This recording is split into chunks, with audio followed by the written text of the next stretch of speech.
Our first deal that we actually did when we wound up walking away from it. And so we were going to a mastermind and sharing wins. My win became a challenge. So there was a guest speaker who's also considered our mentor, but it was Charlie Young.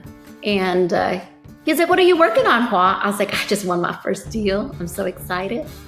And he's like, "What you got?" And he's like looking at it. He's looking at the property. And he was like, "No, you need to run." And I'm like, "What are you talking about?" Talk about deflating. What are you talking about? He was like, "I'm going to call this broker today. If you don't call him to say you're going to walk away, I'm going to talk to him and he's going to be in hot water if he tries to sell you this deal." Okay, I've already put hard money. It's hard money. Like if I walk away, I'm losing my money. I had no other bond. I didn't have anybody else put money in with me. This was solely my money in this deal. And he says, "I don't care what you put in there. Walk away. Take the loss. It's not worth your time."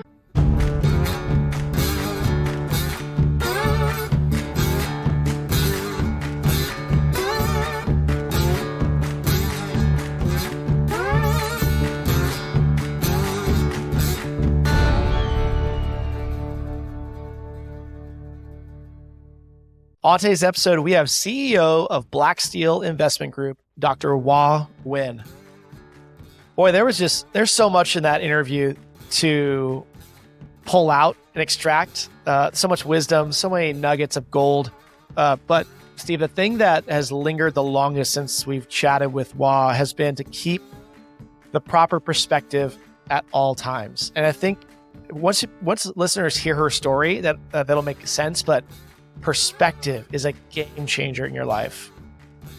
I loved listening to Hua of what she does on her daily rituals, how she views life, where her family has come from. And from that journey, you can see what Hua is doing now and where she is going. It's just a great inspirational story.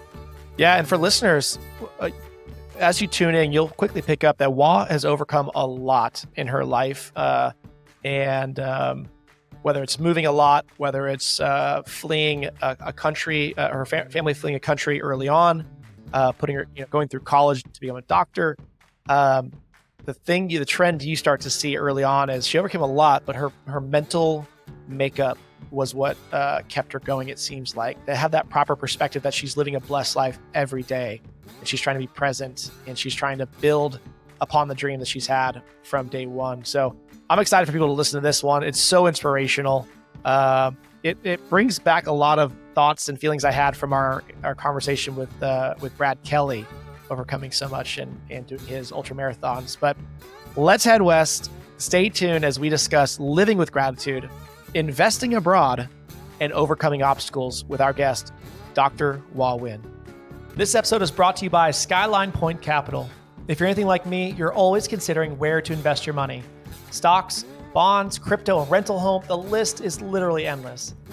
As we've all seen over the past year, the stock market is unstable, the housing market is just weird, and inflation is on the rise.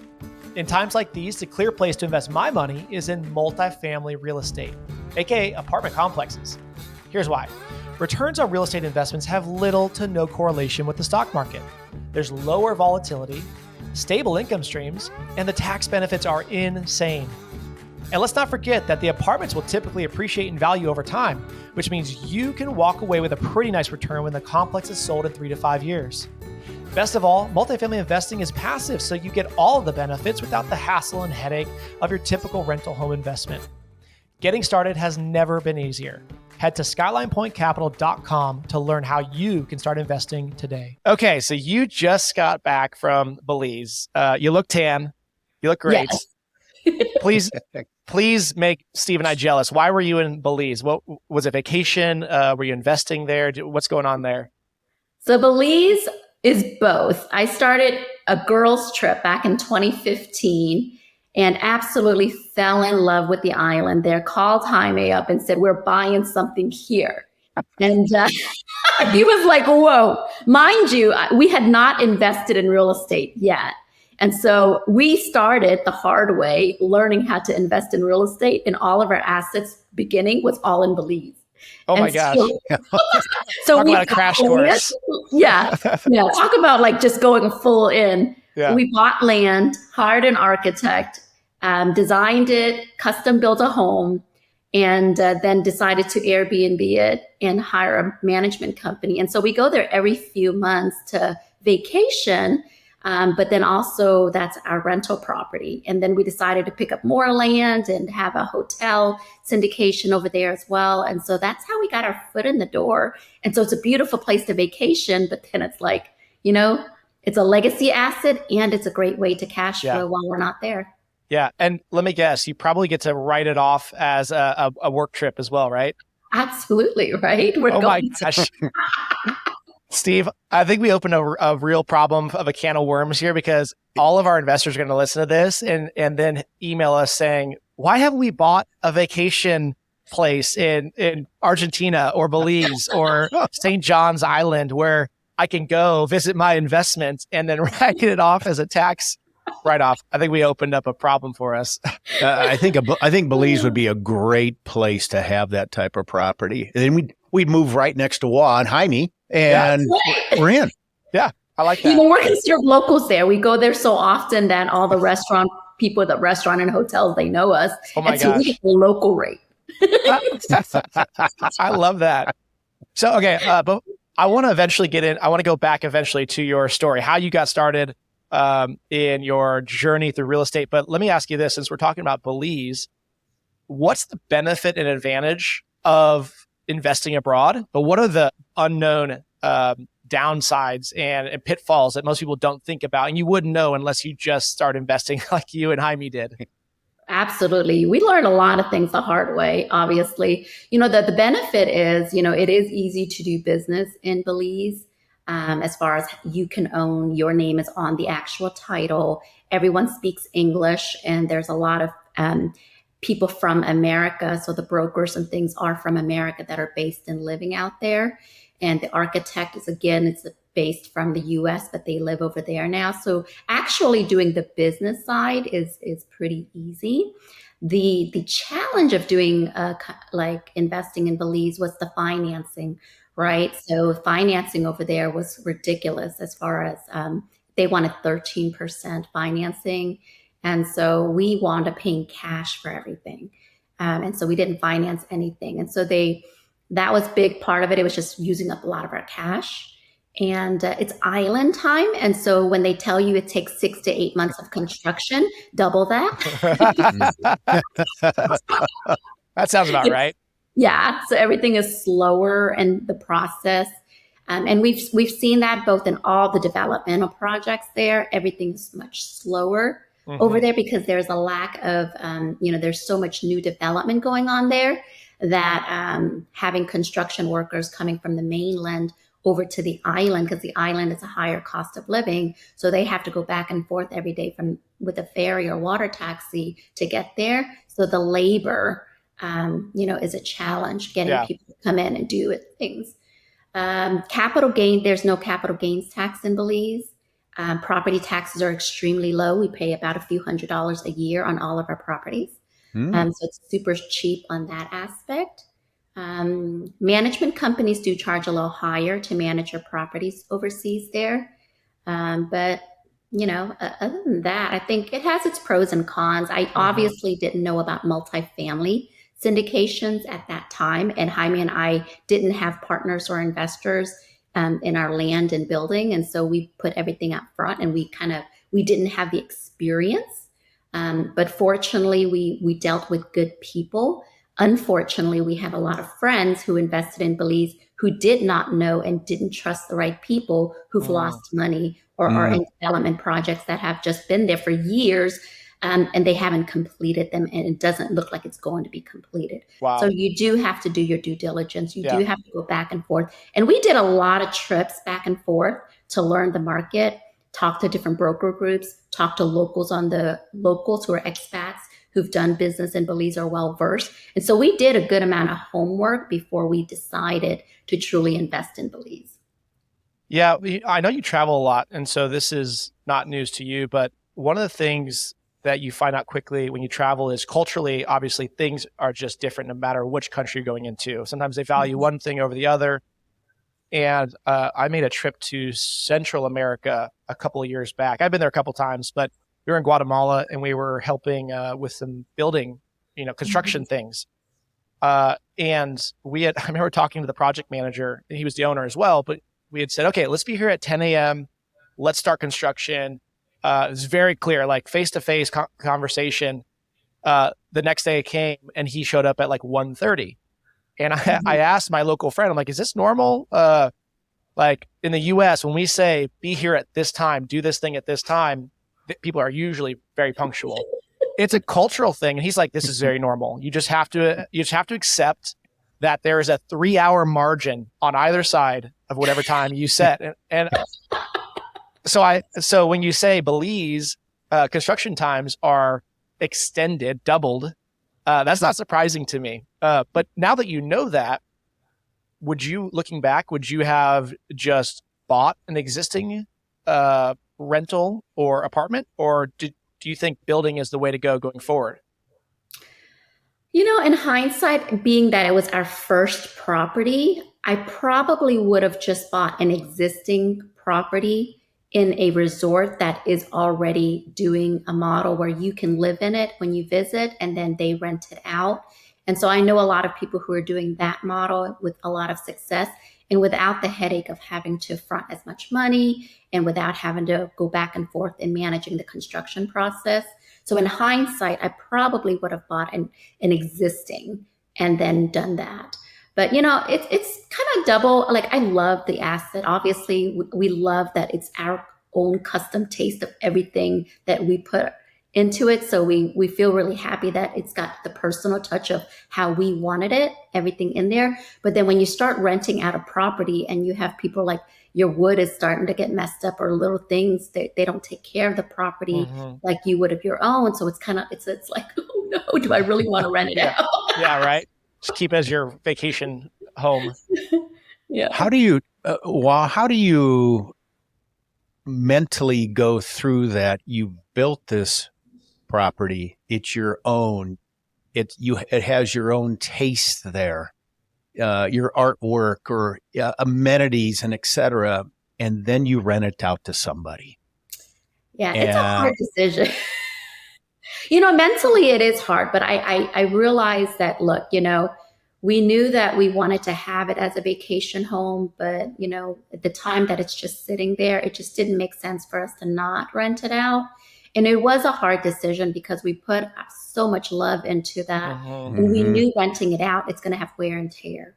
And so we have to consistently, repaint, retouch, redo this and that. And that was something that Jaime and I talked and brainstormed for a long time, where we decided, like, we just have to shift our mindset that this is one of the assets. We have more land that we purchased. So our end goal, we plan to retire there. Our true end goal retirement home, where we're not going to rent out, is going to be on the beachfront on the West Coast.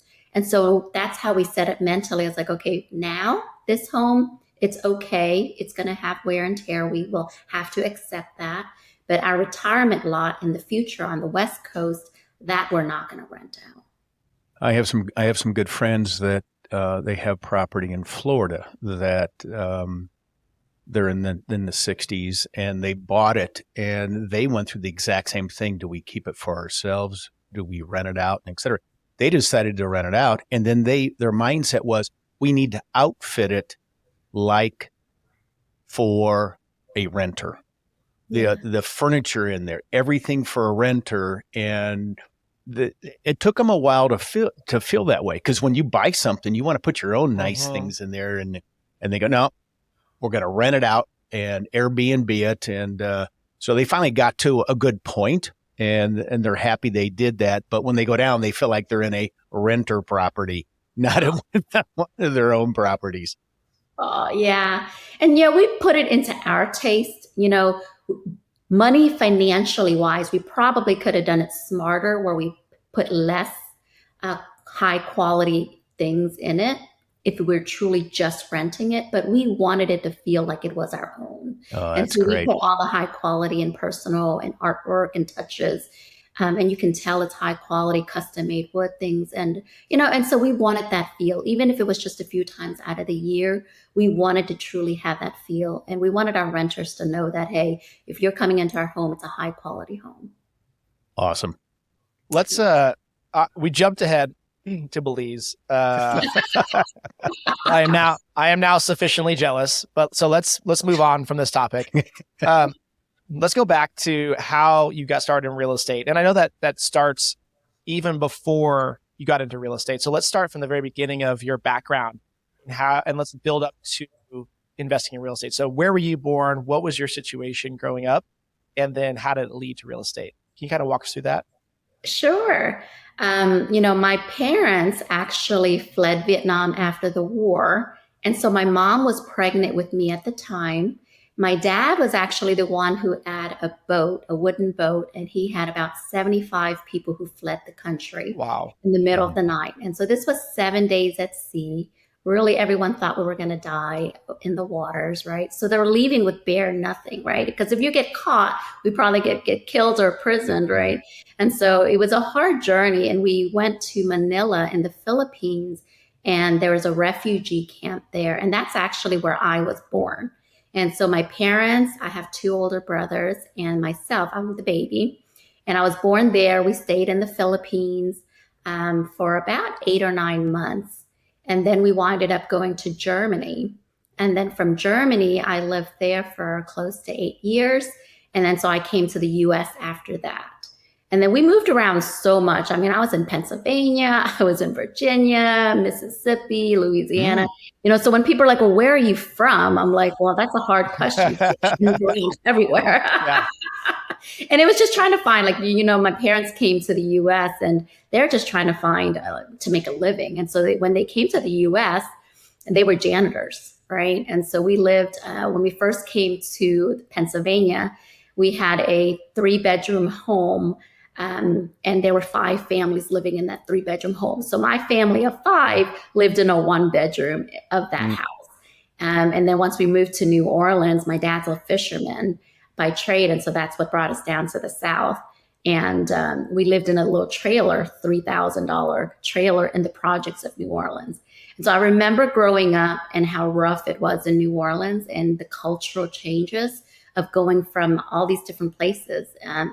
Germany was very different than coming to America, and English was my 3rd language. And so learning that process of just like, man, I was in 13 schools before I wound up being in the 5th grade in New Orleans, right? So learning how to adapt and learning new languages was a big thing that I had to adjust to early on. And my parents were always working. We started having a little convenience store in New Orleans. And my mom didn't speak English. And so I started working by age 10. And it was like a convenience store / Chinese food. And so I learned to work the kitchen with my mom. And I was prepping and everything like that. And my dad passed when I was 13. And so at this point, it's just my mom and the 3 of us, single mom. And she doesn't drive. She doesn't speak English. She's never been to school. But she's very savvy. Like, she's really growing up in Vietnam. She wasn't allowed to go to school, but she was a good businesswoman in the sense that, like, she knew how to just go to the market to sell, right? And she knew how to cook really well. And so I pretty much was a young entrepreneur helping her in the business aspect. So I learned about money and in the work, how to be in the workforce. So it was school and work.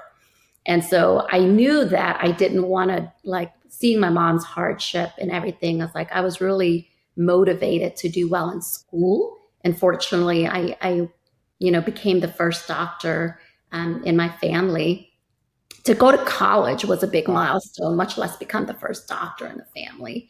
But that was something that I wanted to have financial, I wanted to have, because we didn't have much growing up, I stayed really motivated to do well so I can take care of my mom. Really, my goal was to retire my mom at the time, because she had worked 80, 100 hours every week, just trying to put a roof over our head.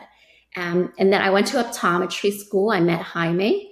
And, that was we started dating 2005. So it's been 18 years we've been together. He was my lab partner, Wow. and Smooth. That's how you do it. You become the lab partner. right. We were injecting each other's eyes. Oh,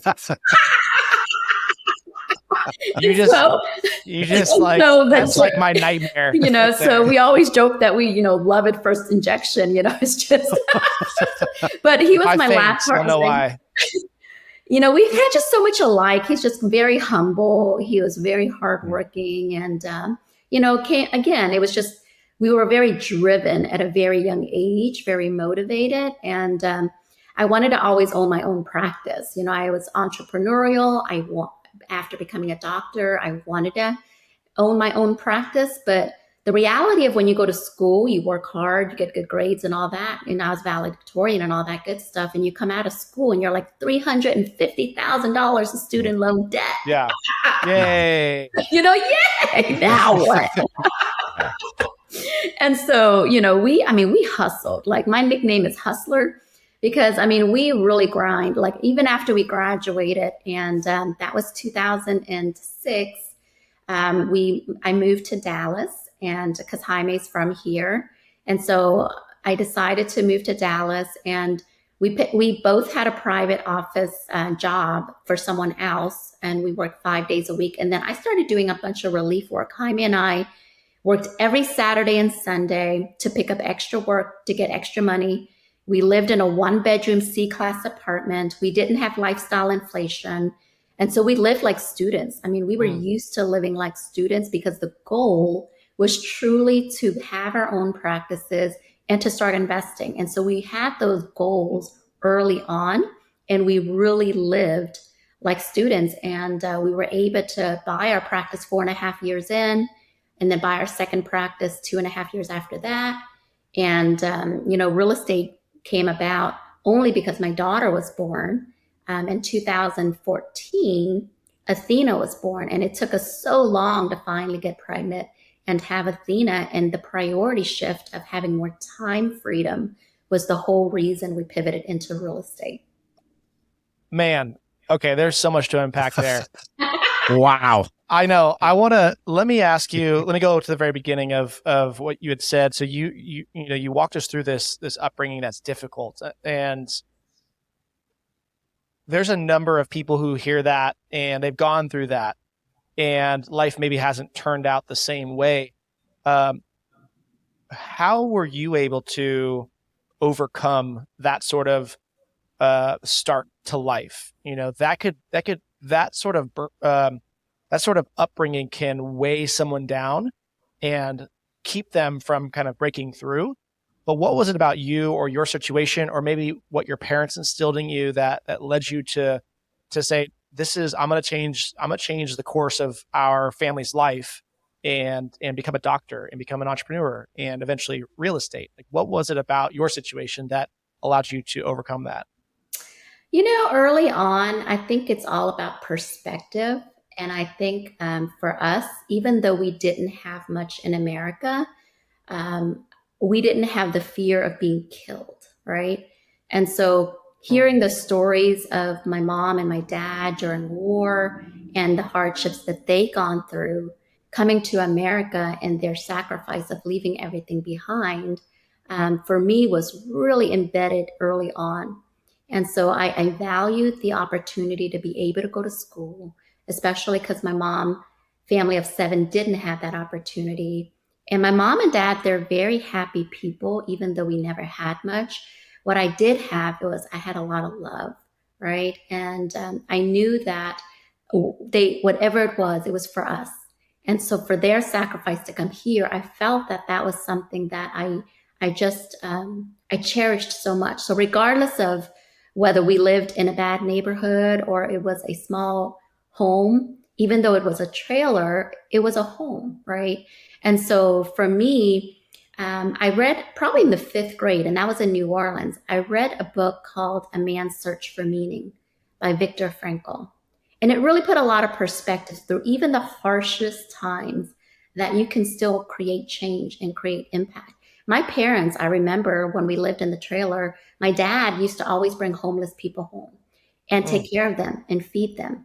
And so it didn't take much for us to help somebody else. And I saw my parents, they're great role models. It's not like they just teach by telling you, they teach by doing. And so I learned at a very young age that they were just so kind and always helping other people that they would take their own things off of their own back. And for me, that was really an eye opener. And I just wanted to do like my parents never said you need to become a doctor, you know? My mom actually she put me in different environments. She actually had me learn how to do nails. You know, a lot of Vietnamese own nail salons. And so in high school, I actually got licensed to be a manicurist and learn the nail business. And she says, you know, I just want you to have different skill sets so that if anything should happen to us, that you can still make it, that you can have work skills, whether you're in the kitchen working, whether you're doing nails, that you have a skill set that you could make money and support yourself.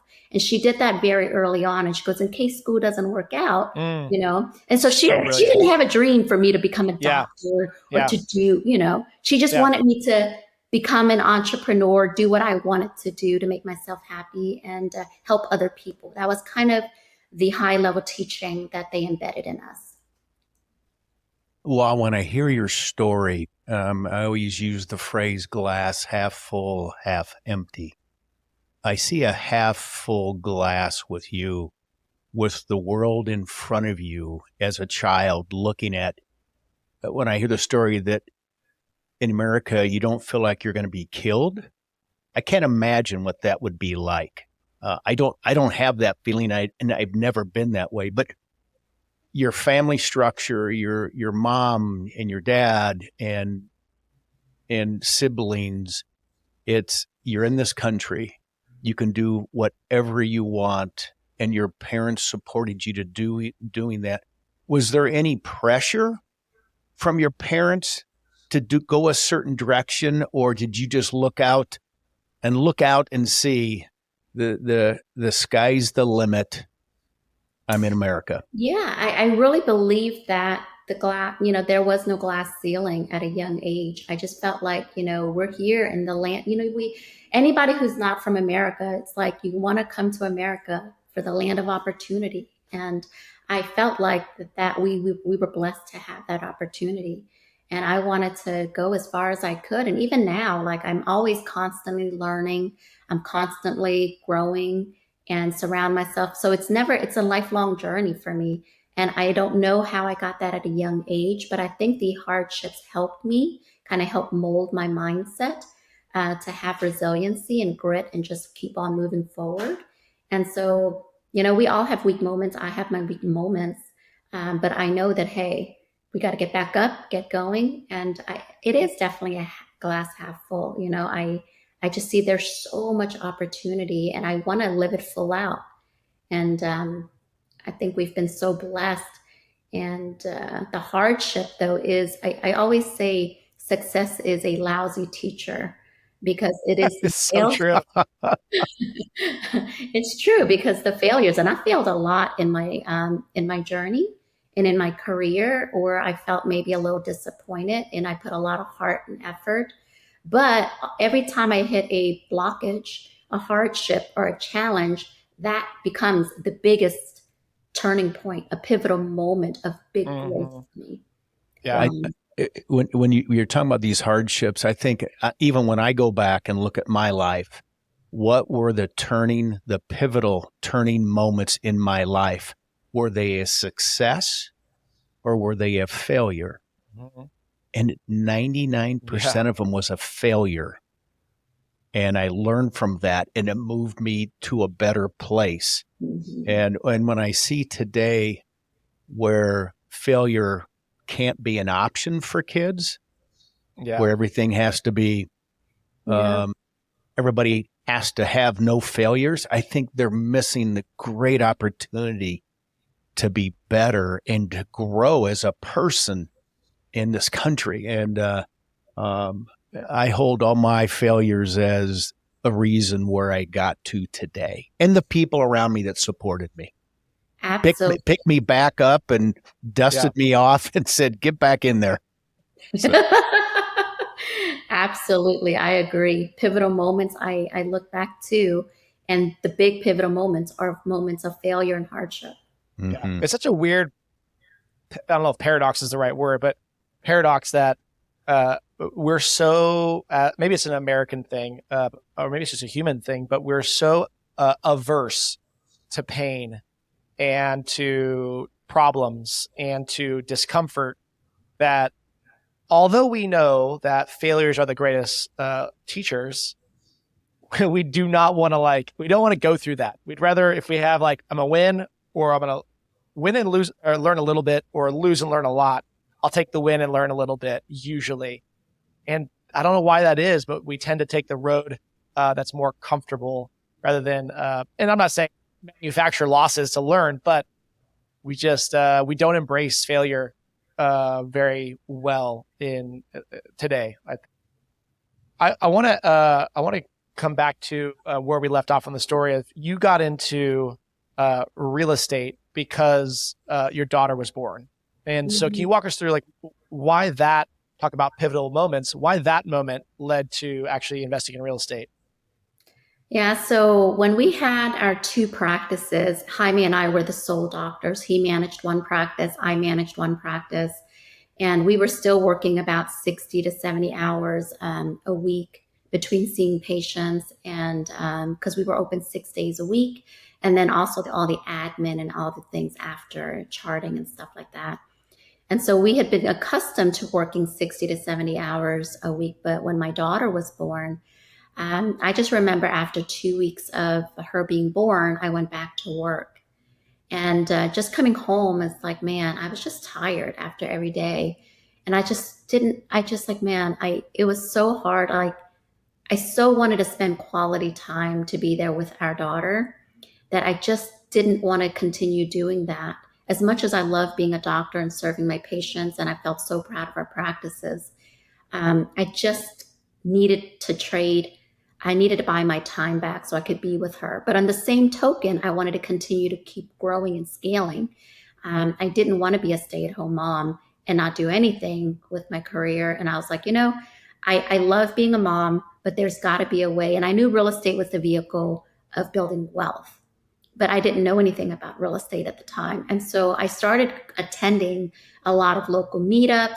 I started going on different Facebook groups and just learning a bunch of different ways. So I started with single family. I learned wholesale. I learned flipping, anything that was real estate related. I would start reading books and then just trying to find the vehicle of what asset class, where do you even start, you know, because none of our friends were in the real estate space. Nobody in our circle was a mentor for us at that time. And then eventually after our Belize investments, where we kind of did it on our own and figured out the ropes, we had a mentorship group that we joined to learn about multifamily syndications.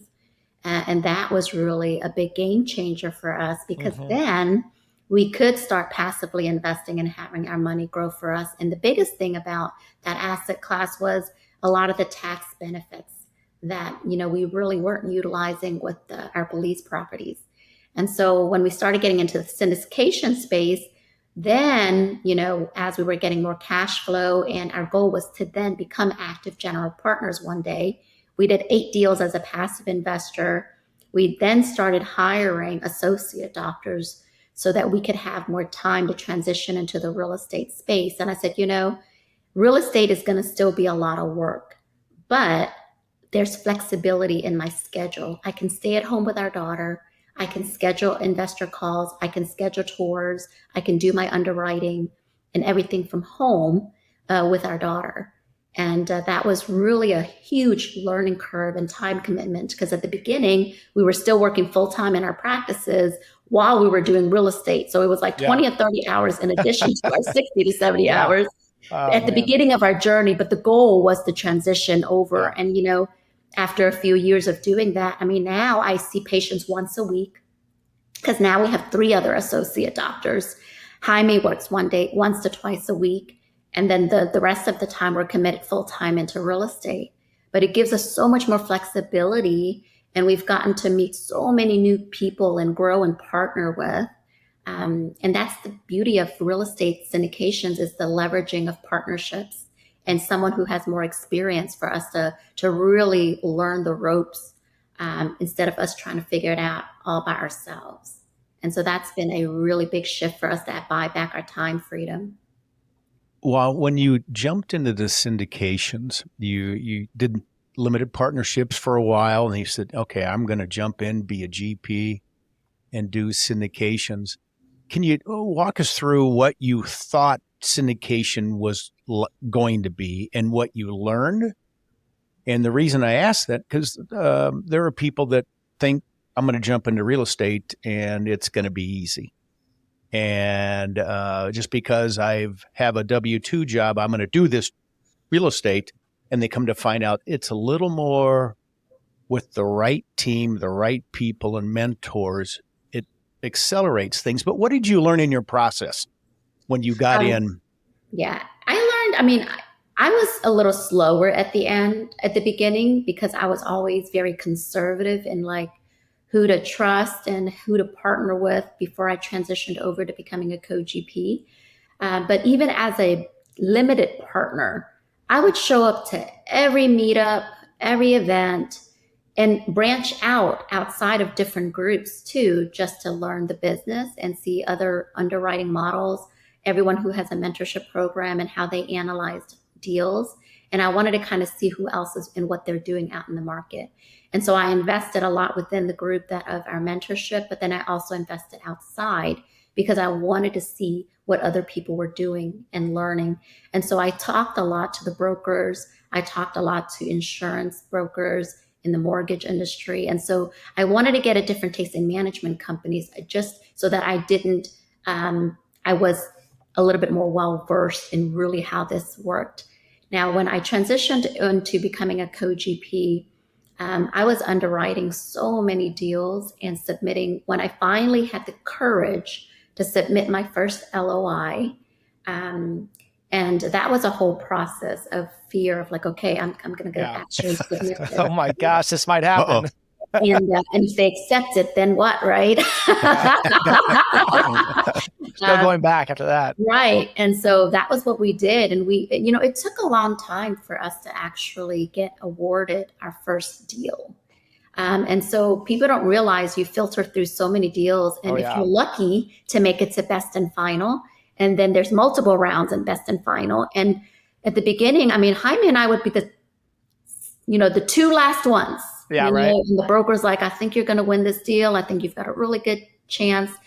And we lose out on the deal. And we did this 8 times where we spent so much time. Like, we shopped every comp in person. Jaime's in there secret shopping, pretending he's renting a place. And, and so we're doing a lot of the heavy lifting, and people don't realize how much time and dedication.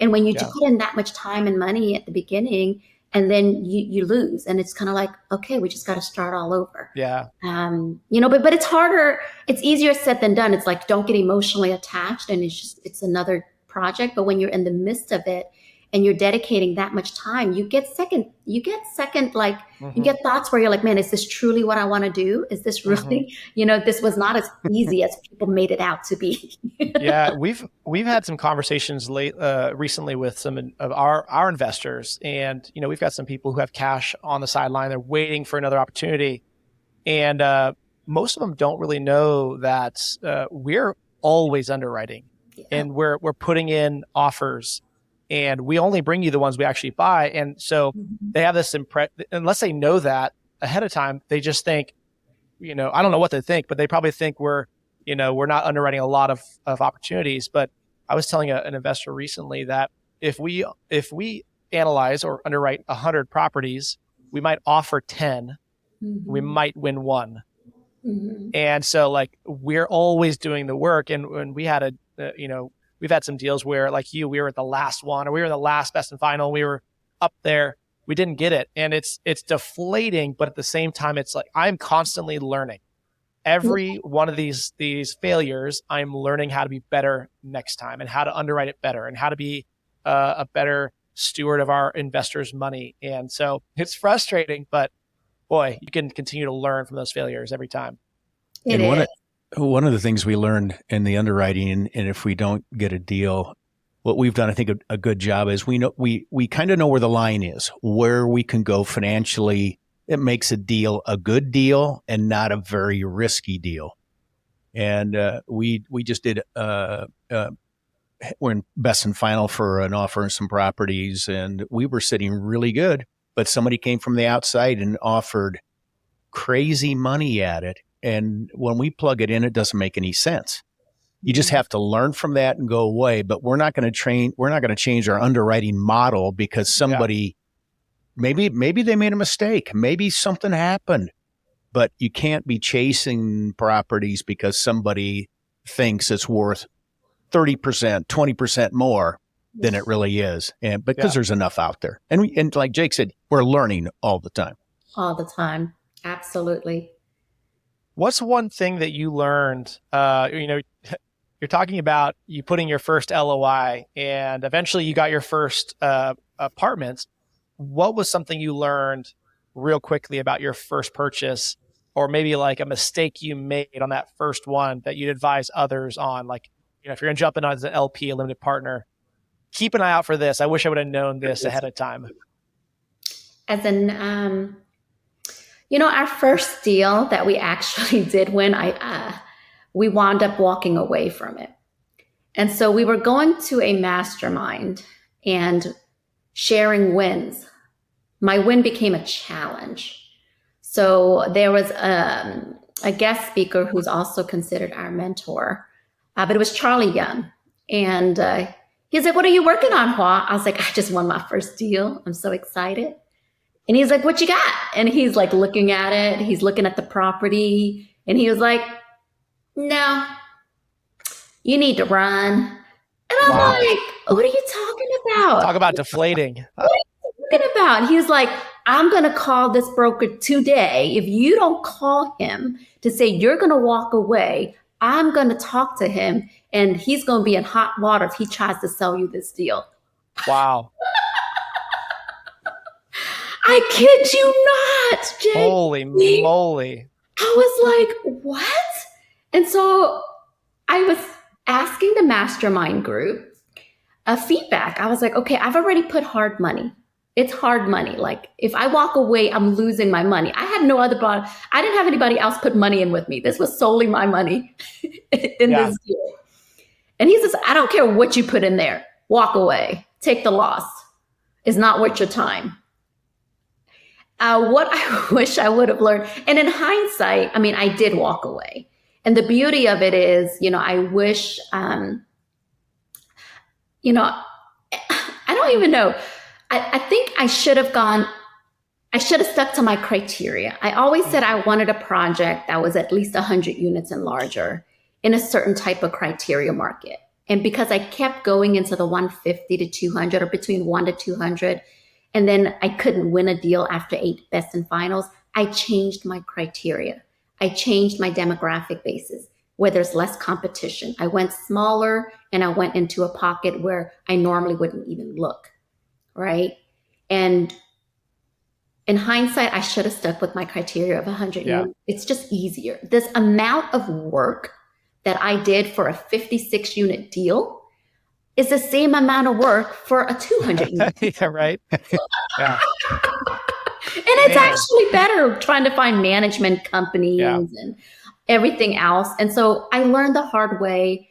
They were nice enough to return half of the earnest money, and we negotiated that. But it was a blessing in disguise because a month after that, we got into a 243 unit deal with great partners. And so had that not been the challenge, and I presented that challenge, but an opportunity opened up so that I could partner with a better opportunity, and that property is killing it. And so when I asked Charlie to take a look at that one, he says, "It's a stone cold deal." Man, talk about the importance though of having a great group of support and mentors around you. Like a guy like Charlie, for you need that, whether you're buying a property yourself as a general partner or GP, or you're investing in one as a passive investment, an LP. Man, you need to have that group of mentors and support around you to be able to like as Steve says frequently, if my baby's ugly, tell me it's ugly. You can call it out. And I think a lot of people can really learn from that, and find a group of people that can support you and speak truth to you, and support you, because it saved you probably a lot of money, and your investors. Yes. Wow, do you remember what Charlie saw in that deal that said run? He didn't like the demographic. He says, I've owned properties there in Pasadena. And he said, at the price point that you're buying for and the unit size that it's only 56 units. He goes, you'd have to go back and forth to Houston with 56 units to get management. And the price that they're selling it for you, it's not a good deal. Yeah. It's Charlie's, he's got a lot of wisdom. Jake was talking about mentors and being around people that support what you're doing. When you started looking for people, mentors, and groups you wanted to partner up, what were you looking for? Because the reason I asked, I see some people, I'm just going to get in and do a deal and get people in, and sometimes it doesn't work out very well. What do you look for when you team up? Everyone that I have partnered with, I've gotten to know through the years. I've never jumped in with anyone without knowing who they are. And so I purposely, passively invested with people that I liked as a person and had a good reputation in the group already. That I also wanted to see, like, okay, if there's someone I potentially want to be a co-GP with, I would passively invest with them to see how they do business and how they send out reports, how they communicate when I have questions. I always go visit the property. I always get to know people outside of our events and groups if I want to do business with them. And so for me, I'm slow in the sense that it takes me time to trust, because if I'm going to bring investors in who trust me, it is a journey of not just how they do business, how do they live life? What are their value systems? And for me, that's number one. And so everyone I partner with, they're not random people. They're people that I've gotten to know through the years before we've had that opportunity of planting the seed, so that when the opportunity is right, that if there is an opportunity for us to do business together, and I learn, I just, reputation precedes people, and just talking to people. And that's the beauty of having a ecosystem and other people, is because other passive investors and and they've also been general partners. And so you can kind of ask other people, what's your experience been like, and things like that. And so I've learned, and fortunately, our partnerships and people we've worked with has been good, but it's because we've taken the time to get to know people. And I think that's so important than just trying to jump in and, raise capital or bring other people in, because at the end of the day, it is your job to vet the people you're doing business with. And it's not always perfect. You think you can do business with someone you think is a certain way, and then it doesn't turn out to be that way, or skill sets or personalities clash. But you do the best you can. And that's why I always say I do the best I can, because when it's my money, it's one story, but when other people's money, it's a whole nother animal, of vetting people and vetting the project and vetting the teams and communicating. And so that's a whole big process. And I've learned a lot of things I should have done, and, things that are going well, and things I wish I would have done better that they don't teach you, but you learn that along the way. Jake and I talk about this a lot. It's one thing to buy 100-unit multifamily property. It's another thing to run it like a business. Yeah. We view investing in real estate as running a business. You are absolutely running a business. You got people, you got vendors, you got customers, you got finance, you got insurance. And we take that mindset. And I think when you go to look at syndicators, GPs, and et cetera, one of the things we look at is, have they run a business before? You've run a business.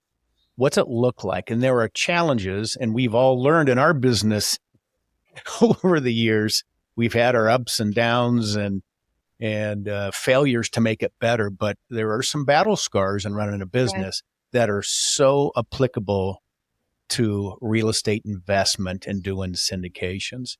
And we think that's a big criteria when we look for partners. Have you run a business? Do you know what it's like, what the mindset, what you're thinking about from that side?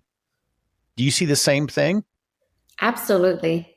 Absolutely. Because people who have done business, like you said, have a very systematic way of doing things, and they have more culture in how they run teams. And so I think that's also very important with partnerships, because if you're having people from who don't have any type of business background, it is hard because they don't have the right mindset of how to have the right systems in place and how to communicate properly and work as a team together. So having a business is definitely very important. Yeah. One of the things that stuck out to me, Steve continuously says is, don't fall in love with the property. You see people get themselves in trouble when they fall in love with a property, and they'll not fudge the numbers, but they'll make certain changes to the numbers to make it work just because they love the property. And you've got to be asset agnostic. You've got to say, do the numbers make sense? And if it does, great, we'll move forward. And if it doesn't, I can move on to the next one. You can't fall in love with the property, or else you might find yourself in some hot water. Absolutely. You got to stick to the numbers. Yeah. Although it's hard sometimes to not get emotionally a little attached. Yeah, you should see when we make it to best and final and then not win. We're very, we need to be cheered up by our wives. We're very sad. We don't take losing very well, but we're not gonna mess with the numbers to make it work. While before we wrap up, I want to ask you one final question, then we'll go into a speed round of questions just to get to know you a little bit better. But oftentimes we talk with our investors about the impact that real estate can have on your own personal life, your wealth, maybe your tax situation, maybe your the passive income creates time freedom. And you've talked about it as you always knew real estate was the place where you can create true wealth and eventually time freedom, spend with your daughter and your family. Can you, without getting into numbers, obviously, but what's the impact that real estate investing has had on your own personal life, whether that's wealth creation or it's, the tax benefits because you do have a business that, investment can offset? What's the impact been on your life personally? It's been a huge game changer for us. Obviously, wealth creation, tax advantages, and time freedom, all of that. But more importantly from that, because of now having that flexibility, we've now been able to open a whole nother arena of things that we never even imagined doing. We go and speak a lot now, and we're able to do charity work and go volunteer in person when traveling is one of the things we love. And if we can incorporate speaking, traveling, and give back all in one, that's really the model. And if we didn't have real estate as the vehicle of building more financial freedom and time freedom for us to go and do these things, I mean, we're so fulfilled. It's so blessing to be able to go educate others, to be able to be, in person doing volunteer work, because it truly gives you perspective on a whole nother level of gratitude when you are able to help those in person. It's different than just stroking a check. It's really different when you can experience the gratitude of people and helping them. And that's been something that we've really been blessed to do. And real estate is something that people really want to get in, and they're just scared. They don't know where to start. And so, that's just been an area that we've been happy to go and talk about. And, our daughter, she gets to travel the world with us, and she learns about real estate. She's 8 years old. She's been on all properties. She understands the value of money and how it grows and the give back. She has brothers and sisters, she calls them. We support a lot of orphanages. And so she calls them all her brothers and sisters. And, and for me, one of our things is like, our daughter doesn't have contrast the way Jaime and I had growing up. And so one of the things I want to make sure that she is well versed in, I don't care what she does financially. I just want her to have compassion and have a kind heart and not give up. And so I want to expose her to different things. And I don't have like any expectation, you need to do this, you need to do that. Like, she's very free spirited. Her nickname is Ninja, but it allows us to just give her exposure. And I think traveling and showing kids, besides the classroom experience, real world life experience is one of the best things we can teach our children. And real estate's been able to allow us to do that. That's awesome. I love that. And I want to say one last thing before we, I lied. We're not going right into speed round, but it just what you said there and what we've talked about, it's so evident that, it seems like you're a firm believer that your past does not define you. And that if you've got a dream, just chase it and to go after it and work hard and make sacrifices. I mean, you talked about you and Jaime living very frugally in a small apartment, 1-bedroom apartment, just to be able to realize your dreams, like get there. And so I love that's your story, if you will, of my past doesn't define me. I have a dream. I'm going to work towards it. We're going to get there, and I'm going to share it. I'm grateful for what I have, and I'm just going to be present with my family and in gratitude in the life that I've been blessed with. So I'm really thankful that you shared that with us, because it's inspiring. Thank you. All right, speed round of questions. I've got 5 questions. Here we go. Super simple. Get ready. Get your seatbelt on. Okay, I'm ready. Quick questions, quick answers. All right, number 1, do you have any daily rituals that you absolutely swear by? Yes, I actually have a daily ritual. I do my deep breathing, I do meditation, and I do some sort of exercise and movement every single day. I listen to 15 to 30 minutes of some sort of inspiration on my Growth Day app or on YouTube to listen to like Les Brown, Jim Rohn, Tony Robbins. I feed my mind before I start my day with at least 15 to 30 minutes every day. That's so good. What's one piece of real estate advice that you would give to others? Get educated, surround yourself with people who are already well-versed in doing what you want to do, and really build on relationships. Real estate is all about relationships. Get educated, surround yourself with the right people, and nurture that relationship and leverage to grow and scale together.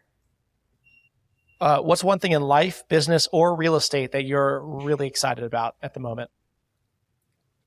Continually growing and being able to share that journey along with other people.